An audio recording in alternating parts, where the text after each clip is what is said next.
بسم اللہ الرحمن الرحیم والصلاة والسلام علی خاتم الانبیاء وسید المرسلین سیدنا محمد وآلہ واصحابہ اجمعین۔ دوستو، فرق نمبر 3 چل رہا ہے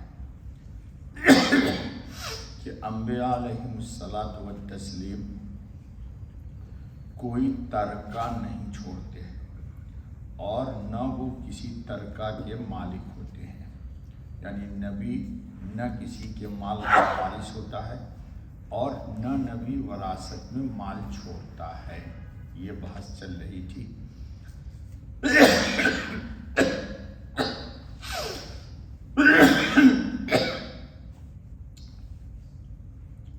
معیار ختم نبوت انبیاء کی وراثت نہیں۔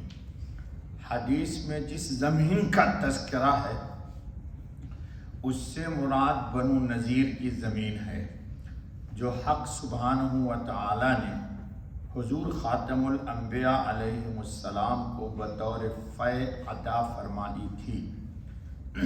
دوسرے خیبر کی زمین جو رسول اللہ خاتم النبی صلی اللہ علیہ وسلم کو سہم میں ملی تھی۔ تیسرے فدق کی نصف زمین جو فتح خیبر کے بعد صلحاً حاصل ہوئی تھی۔ انشاءاللہ اس کی تفصیل آ رہی ہے۔ حضرت خاتم النبی علیہ الصلاۃ والتسلیم ان زمینوں پر تصرف من جانب اللہ متولیانہ تھا، نہ کہ مالکانہ تھا۔ اس زمین پر رسول اللہ صلی اللہ علیہ وسلم اللہ کی طرف سے کیا بنائے گئے تھے؟ متولی۔ اس زمین کے مالک نہیں تھے، کیونکہ نبی آ رہی ہے تفصیل کہ اللہ کی ملکیت کے مقابلے میں کسی کی ملکیت تسلیم نہیں کرتا، اور ہمارے اور نبی میں کیا فرق ہو بھی آ رہا ہے۔ یہ زمین حق تعالی کی تھی، یعنی وقف تھی، اور حضرت خاتم النبی محمد الرسول اللہ صلی اللہ علیہ وسلم اللہ کے حکم سے اس کے متولی تھے، اور اللہ عز و جل کے حکم سے ہی حضرت خاتم النبی محمد الرسول اللہ صلی اللہ علیہ وسلم ازواج مطہرات کا سالانہ نفقہ اس زمین سے دیتے تھے۔ کس کے حکم سے؟ اللہ ہی کے حکم سے دیتے تھے۔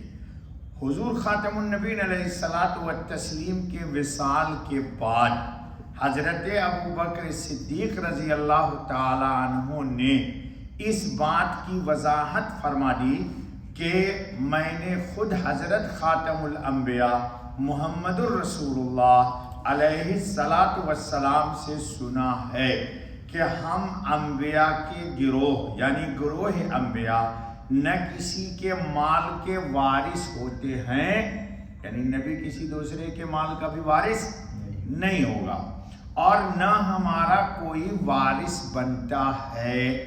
ہم جو کچھ چھوڑ جائیں وہ سب فی سبیل اللہ صدقہ اور خیرات ہے۔ اس کی اب وضاحت۔ وراثت نہ ہونے کی حکمت، یعنی نبی کسی مال کو وراثت میں کیوں نہیں چھوڑتے؟ جو چھوڑتے وہ سب صدقہ، خیرات اور وقف للہ امت کے لیے ہوتا۔ کیوں؟ پہلی حکمت اس میں یہ ہے کہ اللہ کی مخلوق کو یہ معلوم ہو جائے کہ حضرات انبیاء نے دعوت حق اور تبلیغ دین میں جو کچھ بھی محنت اور مشقت اٹھائی وہ محض حق تعالی کے لیے تھی۔ یہ سارا کا سارا دعوت و تبلیغ کیوں کیا؟ اللہ کی رضا کے لیے۔ اس لیے دنیا مطلوب نہ تھی۔ یہی فرق ہے نبی و غیر نبی کا۔ یہاں تک کہ اولاد کو بھی اس میں کوئی حصہ نہیں ملتا۔ نبی کی اگر اولاد بھی ہوگی تو بھی جو نبی مال چھوڑ کر کے جائیں گے وہ پوری امت کے لیے وقف اور صدقہ ہوگا، اولاد اس کی وارث نہیں ہوگی۔ نمبر 2، نیز انبیاء کرام امت کے حق میں روحانی باپ کے ہیں۔ انبیاء کیا ہیں؟ امت کے روحانی باپ ہیں، لہذا ان کا مال امت کے تمام افراد کے لیے وقف ہوگا۔ نبی سب کے نبی ہیں، لہذا ان کے مال جو کچھ بھی وہ چھوڑیں گے پوری امت کے کا وہ وقف ہوگا، اس سے پوری امت کو ملے گا، کسی خاص فرد کے لیے مخصوص نہ ہوگا۔ یہ فرق سمجھ کے رکھیے۔ تیسرا فرق، حضرات انبیاء کرام ہر وقت بارگاہ رب العزت میں حاضر، غور سے سنیے، انبیاء کرام ہر وقت اللہ رب العزت کی بارگاہ میں کیا ہوتے ہیں؟ حاضر، یعنی اللہ کے حضور میں ہر وقت ہوتے ہیں، اور مقیم رہتے ہیں۔ کس کے ساتھ رہتے ہیں؟ اللہ کے ساتھ مقیم رہتے ہیں، اللہ کے ساتھ حاضر رہتے ہیں، اور مالک حقیقی یعنی رب العالمین کی مالکیت اور ملکیت ہر وقت ان کی نظروں کے سامنے رہتی ہے۔ جو بھی کائنات عالم میں چیز ہے اس کا وہ مالک کس کو سمجھتے ہیں؟ اور کس کی ملکیت سمجھتے ہیں؟ اللہ کی۔ وہ جب مالک ہی نہیں ہوتے کسی چیز کے تو وراثت کس چیز کا نام ہوگا؟ یہ سمجھیے فرق۔ اس لیے حضرات انبیاء کرام اپنے آپ کو کسی چیز کا بھی مالک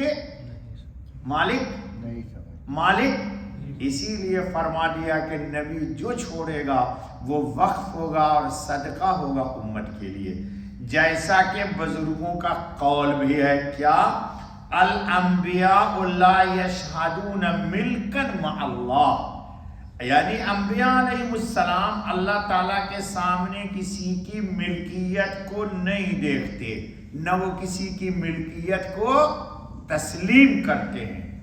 یہ فرق ہے نبی اور غیر نبی میں۔ بھائی دیکھیے گا بیٹا، وقت بہت ضروری موضوع ہے یہ۔ عوام کی نظروں سے مالک حقیقی کی ملکیت چونکہ پوشیدہ ہے، ہم ہر وقت اللہ کے ساتھ حاضر باش نہیں ہیں، ہر وقت اللہ کے ساتھ مقیم نہیں ہے، اور نبی ہر وقت اللہ کے ساتھ حاضر ہے، اللہ کے ساتھ مقیم ہے۔ وہ کسی چیز میں اللہ کی ملکیت دوسرے کی تسلیم اللہ کے سوا نہیں کرتا، اس لیے وہ اپنے آپ کو مالک مجازی سمجھتے ہیں۔ آپ کہتے ہیں میرا گھر، میری زمین، میں اس کا مالک ہوں، لیکن نبی کسی چیز کی ملکیت کو اپنی طرف منسوب نہیں کریں گے جب وہ مالک ہی نہیں ہوں گے تو وراثت کہاں سے ہوگی؟ مگر انبیاء کرام اپنے کو مالک مجازی بھی نہیں سمجھتے، جو چیز ان کے ہاتھ میں ہوتی ہے اس کو اللہ ہی کی ملکیت تصور کرتے ہیں، اور یہ سمجھتے ہیں کہ ہم رب ذوالجلال کے دسترخوان پر بیٹھے ہوئے ہیں۔ واہ رے بزرگان دین، اللہ ان کی قبر کو نور سے بھر دے۔ کیا بات کہہ دی! وہ کیا سمجھتے ہیں کہ ہم اللہ کے دسترخوان پر بیٹھے ہوئے ہیں، ہم کو اس سے منتفع اور مستفید ہونے کی اجازت ہے۔ جیسے آپ کسی کے دسترخوان پر کھانے کے لیے بیٹھ جائیے تو آپ کھانے کے مالک نہیں ہوتے ہیں، آپ کو حق ہے کہ کھانا، لیکن آپ اگر دینا چاہیں کسی فقیر کو تو اجازت ہے دینے کی؟ نہیں اجازت دینے کی۔ کیوں؟ کہ آپ اس کے مالک نہیں ہیں۔ مالک کون ہے؟ صاحب خانہ۔ تو دنیا اللہ کی ہے، نبی ایسے ہیں جیسے کہ اللہ کے دسترخوان پر ان کو صرف اجازت ہے کہ استعمال کر لے۔ اسی وجہ سے ان اموال میں انبیاء کرام پر زکوٰۃ واجب نہیں ہوتی۔ یہ بھی سمجھ لیجیے، آپ پر زکوٰۃ فرض ہے، واجب ہے، مال ہے تو، لیکن نبی پر کسی مال کی زکوٰۃ، کیونکہ وہ مال ملکیت ہی نہیں ہے اس کی، وہ اس مال کے مالک ہی نہیں ہے، اور نہ وفات کے بعد ان پر میراث و وصیت جاری ہوتی ہے۔ یہ تفصیل کہاں ہے؟ سیرت مصطفیٰ مولانا محمد ادریس کاندھلوی کی، جی، جو اشرفیہ لاہور کے شیخ الحدیث تھے، جی، ان کی کتاب میں جلد نمبر 3 صفحہ 136 پر تفصیل سے یہ مضمون موجود ہے۔ بس آج کا درس بیٹا اتنی۔ سبحان اللہ وبحمدہ، سبحان اللہ العظیم، سبحانک اللہم وبحمدک، اشہد ان لا الہ الا انت۔